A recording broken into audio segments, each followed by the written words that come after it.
Bonjour et bienvenue dans une nouvelle séquence de communication. Alors avant de commencer, j'attire votre attention que juste après cette vidéo, cliquez sur le lien de description.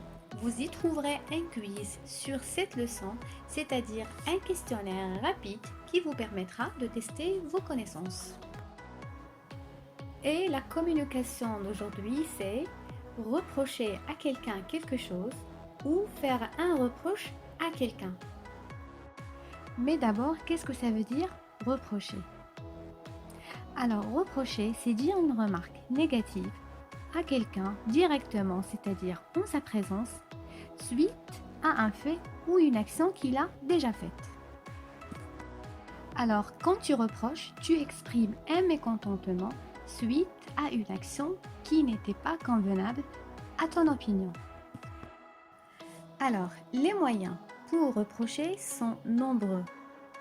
On peut utiliser il fallait plus infinitif, c'est le verbe falloir à l'imparfait. Tu devais ou vous deviez, et c'est le verbe devoir à l'imparfait plus un verbe à l'infinitif.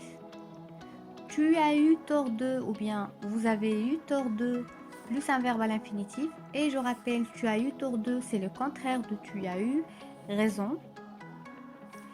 Comment oses-tu, ou bien comment osez-vous plus infinitif.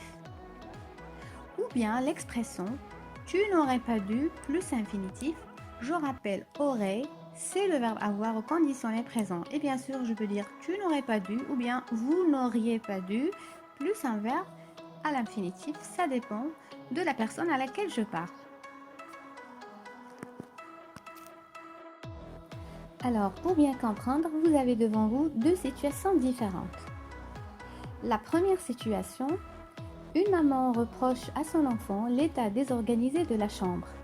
Elle peut dire « Comment oses-tu laisser la chambre dans cet état?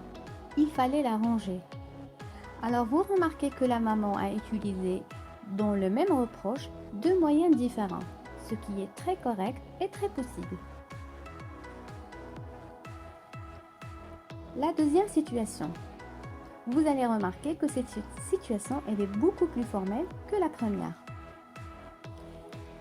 Un directeur reproche à son employé ses absences régulières.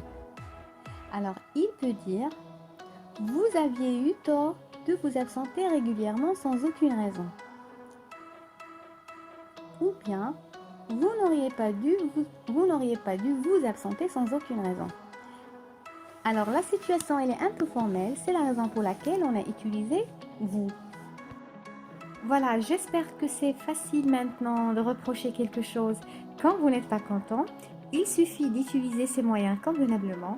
N'oubliez pas de cliquer sur le lien de description pour le quiz. Merci d'avoir suivi. À la prochaine.